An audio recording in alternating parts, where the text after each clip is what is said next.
사도신경으로 우리의 신앙을 고백하겠습니다. 나는 전능하신 아버지 하나님 천지의 창조주를 믿습니다. 나는 그의 유일하신 아들 우리 주 예수 그리스도를 믿습니다.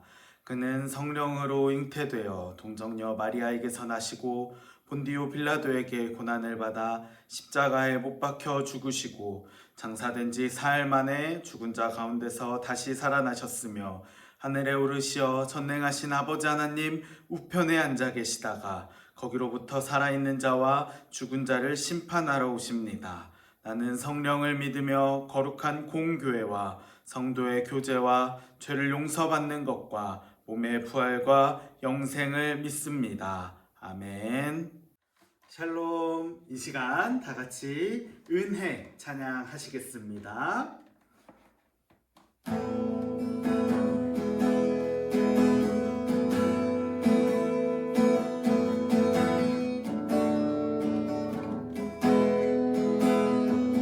내가 누려왔던 모든 것들이 내가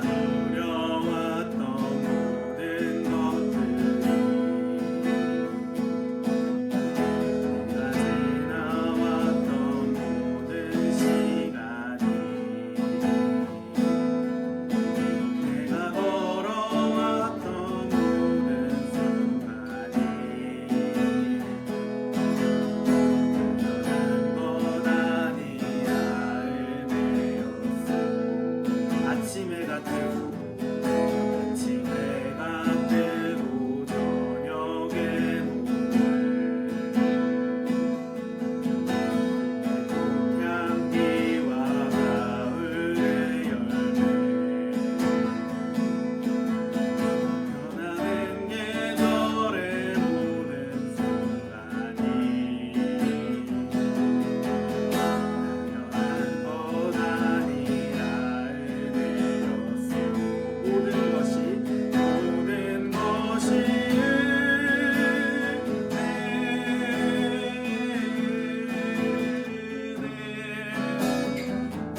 하나님께서 우리에게 주신 말씀 요한복음 6장입니다. 요한복음 6장 1절에서 15절까지 말씀입니다.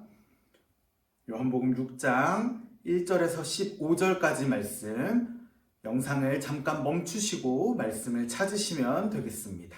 요한복음 6장 1절에서 15절 말씀 제가 봉독합니다.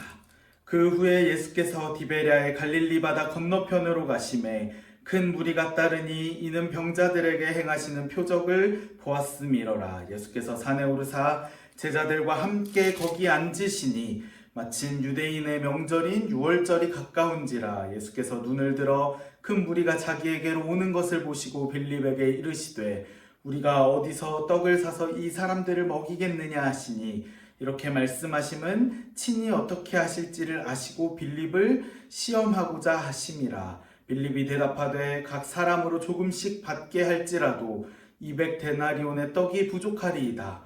제자 중 하나 곧 시몬 베드로의 형제 안드레가 예수께 여짜오되 여기 한 아이가 있어 보리떡 5개와 물고기 2마리를 가지고 있나이다. 그러나 그것이 이 많은 사람에게 얼마나 되겠사옵나이까. 예수께서 이르시되 이 사람들로 앉게 하라 하시니 그곳에 잔디가 많은지라. 사람들이 앉으니 수가 5,000명쯤 되더라. 예수께서 떡을 가져 축사하신 후에 앉아있는 자들에게 나눠주시고 물고기도 그렇게 그들의 원대로 주시니라. 그들이 배부른 후에 예수께서 제자들에게 이르시되 남은 조각을 거두고 버리는 것이 없게 하라 하심으로 이에 거두니 보리떡 5개로 먹고 남은 조각이 12바구니에 찼더라. 그 사람들이 예수께서 행하신 이 표적을 보고 말하되 이는 참으로 세상에 오실 그 선지자라 하더라. 그러므로 예수께서 그들이 와서 자기를 억지로 붙들어 임금으로 삼으려는 줄 아시고 다시 혼자 산으로 떠나가시니라. 아멘.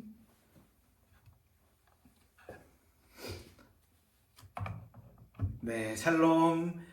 네, 명절 월요일 첫째 날입니다. 물론 연휴는 토요일부터 시작이 되었지만 명절 시작은 오늘 월요일부터 첫째 날 새벽 예배로 드려지게 됩니다. 오늘 말씀의 제목은 결핍에서 시작되는 은혜입니다. 갈릴리 바다 건너편 언덕은 기대감으로 많이 차 있었습니다. 사람들은 각자의 문제들이 있습니다. 아픔, 배고픔, 그리고 삶의 앞길의 막막함들, 그렇게 광야로 그 문제들을 가지고 광야로 모여들게 됩니다. 빈 들판에 모여든 수천 명의 인파는 그 자체로 거대한 결핍의 집단, 모자람의 집단이라고도 볼 수가 있었을 것입니다. 우리가 마주하는 인생의 그 삶도 이와 비슷하지 않을까 생각이 듭니다. 통장 잔고가 바닥을 드러내고 건강에 적신호가 켜지고 관계가 엉망으로 꼬여버리고 그 순간에 우리는 절망으로 그 끝에 서게 됩니다. 그렇지만 성경은 이 광야 같은 절망 같은 곳을 하나님의 기적이 시작되는 곳이라고 표현하고 있습니다. 풍요로운 곳에서는 결코 경험할 수 없는 그런 하늘의 신비, 오직 결핍의 자리, 모자람, 부족함의 자리에서만 피어나기 때문입니다. 오늘 우리는 각자 채워지지 않는 갈증들, 해결되지 않는 문제들 앞에서 우리가 가져야 할 시선들을 생각하고자 합니다. 하나님께서는 우리의 부족함을 책망하시지 않습니다. 그 부족함을, 모자람을 하나님의 영광으로 채우기를 원하시는 분이 바로 우리 하나님이십니다. 첫째로 주님의 시선으로 상황을 바라보아야 합니다. 오늘 본문 말씀 5절로 가보시면요, 요한복음 6장 5절 말씀 제가 봉독합니다. 예수께서 눈을 들어 큰 무리가 자기에게로 오는 것을 보시고 빌립에게 이르시되 우리가 어디서 떡을 사서 이 사람들을 먹이겠느냐 하시니. 아멘. 예수님께서는 광야로 모여드는 그 많은 무리를 향하여서 먼저 눈을 보십니다. 주님이 얼마나 많이 모였나 사람들을 확인하려고 고개를 드신 것이 아닙니다. 수많은 사람들이 모였고 그들 각각 내면의 그 부족함을 바라보신 것입니다. 우리는 문제가 생기면 그 상황을 바라볼 수밖에 없습니다. 하지만 주님께서는 빌립에게 질문을 던지심으로써 인간의 한계를 드러내고 동시에 하나님의 일하심을 기대하게 그 질문으로 만들어 주시는 것입니다. 우리가 처한 이 모자람, 이 결핍은 예수님의 입장에서는 그다지 당황스러운 문제들, 사고들이 아니었을 것입니다. 주님은 이미 모든 해결책을 가지고 계시고 우리로 하여금 예수님처럼 눈을 들어 그 믿음의 시야를 회복하기를 원하고 계십니다. 주님께서 빌립에게 하신 것처럼 우리에게 질문하고 계십니다. 우리가 의지해야 할 분이 누구냐? 이 많은 사람들을 어떻게 먹이겠느냐? 우리에게도 마찬가지로 질문하고 계십니다.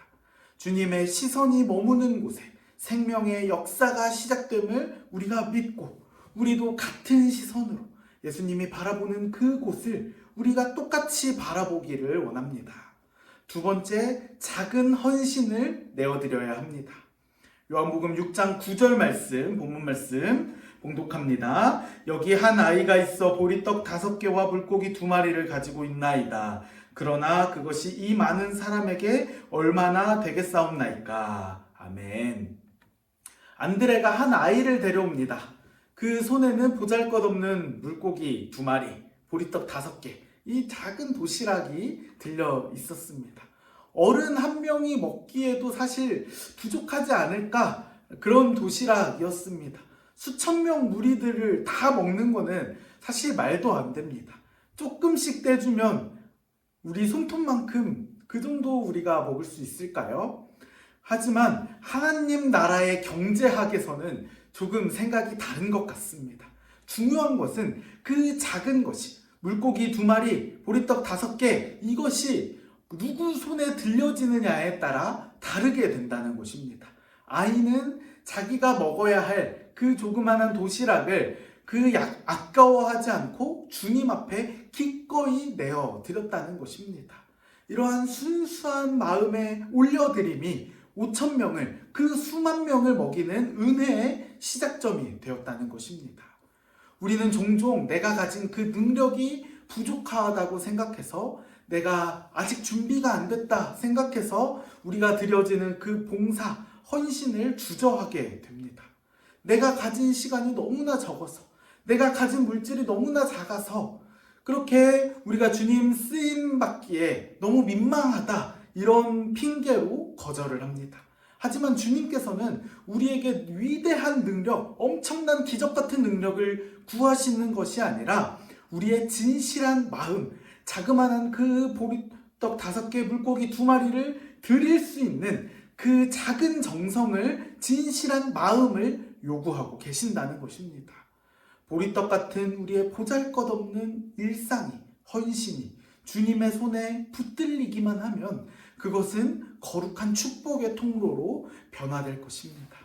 우리가 드린 작은 조각들을 귀하게 여겨주시고 그것을 통하여서 세상이 감당할 수 없는 놀라운 풍요를 체험하게 해주실 것입니다. 세 번째, 주님의 풍성한 채우심을 의지해야 합니다. 11절로 가보시겠습니다. 11절 봉독합니다. 예수께서 떡을 가져 축사하신 후에 앉아있는 자들에게 나눠주시고 물고기도 그렇게 그들의 원대로 주시니라. 아멘. 예수님께서 축사하시고 나눠주실 때 광야에 놀라운 사건이 벌어지게 되죠. 우리가 너무나 잘 아는 사건이죠. 모든 사람이 원하는 만큼 충분히 배불리 먹게 되었습니다. 하나님께서 은혜를 허락하실 때는 결코 인색하지 않으십니다. 은혜를 적당히 주지 않으십니다. 우리의 상상을 초월하는 풍성함으로 은혜를 허락해 주신다는 것을 보여주고 있습니다. 결핍, 부족함에서 시작된 이 현장이 주님의 손길을 거치자 넘치는 축복의 현장으로 변화된 그 사건을 우리가 보고 있는 것입니다. 따라서 우리는 공급하시는 하나님을 전적으로 신뢰해야 할 것입니다. 광야에서 만나를 내려주셨던 하나님이 보리떡 5개, 물고기 2마리, 작은 도시락으로 5,000명을 먹이신 그 하나님이 오늘도 우리의 삶의 현장에서 동일하게 일하고 계신다는 것입니다. 내일의 양식을 걱정하여서 불안해하기보다 오늘 공급해 주시는 그 주님의 손길을, 그 손길에 감사하면서 자족하는 마음이 우리에게는 더 필요하다는 것입니다. 주님은 우리의 필요를 우리보다 더 잘 알고 계시고 가장 적절할 때 최고의 방법으로 채워주실 것입니다. 남은 조각을 버리지 말고 그 주님의 말씀처럼 우리에게 베풀어 주신 은혜의 흔적들을 소중히 간직하며 살아가기를 주님의 이름으로 축복합니다. 오늘 우리는 광야의 결핍이 주님의 풍요로 변화되는 사건을 목격을 합니다. 너무나 유명한 이 오병이어의 사건, 생명의 떡이신 예수 그리스도를 우리에게 가르쳐주고 있습니다. 우리가 살아갈 때 만나는 그 결핍들, 부족함들, 사실 주님을 만날 수 있는 최고의 기회가 되는 것입니다. 우리의 삶이 항상 풍요롭다면 주님을 찾지 않았을 것입니다. 우리가 육신의 배부름은 이제 충분합니다. 영적인 충만함을 구해야 할 때입니다. 명절을 보내시면서 이번 한 주간에 내가 가진 작은 보리떡을 주님께 내어드리는 그 시간, 하루의 짧은 시간이라도 어떤 모양이라도 주님께 드리는 그 시간이 이 명절 가운데 조금이라도 있기를 축복합니다. 그래서 우리의 부족함이 원망이 아닌 기적의 시작이 되는 은혜를 충만히 누리시기를 주님의 이름으로 축원합니다. 기도하시겠습니다. 사랑과 은혜가 풍성하신 하나님 아버지, 오늘 광야와 같은 결핍의 현장 속에서도 주님의 선하신 시선이 우리를 향하고 있음을 깨닫습니다. 우리의 눈에 보이는 불가능, 한계 때문에, 부족함 때문에 낙심하기보다 주님의 전능하심을 의지하며 믿음의 눈을 들게 하여 주시옵소서. 세상의 가치관으로 계산하며 주저하는 마음을 제거하여 주시고 오직 공급하시는 하나님을 바라보며 담대하게 나아가는 하루 되게 하여 주시옵소서. 부족함 속에서도 주님의 일하심을 발견하게 하시고 채워주시는 은혜를 경험할 때마다 겸손하게 주님을 찬양하게 하여 주시옵소서. 예수님의 이름으로 기도드립니다. 아멘. 주기도문 하심으로 예배를 마치겠습니다. 하늘에 계신 우리 아버지, 아버지의 이름을 거룩하게 하시며 아버지의 나라가 오게 하시며 아버지의 뜻이 하늘에서와 같이 땅에서도 이루어지게 하소서. 오늘 우리에게 일용할 양식을 주시고 우리가 우리에게 잘못한 사람을 용서하여 준 것 같이 우리 죄를 용서하여 주시고 우리를 시험에 빠지지 않게 하시고 악에서 구하소서. 나라와 권능과 영광이 영원히 아버지의 것입니다.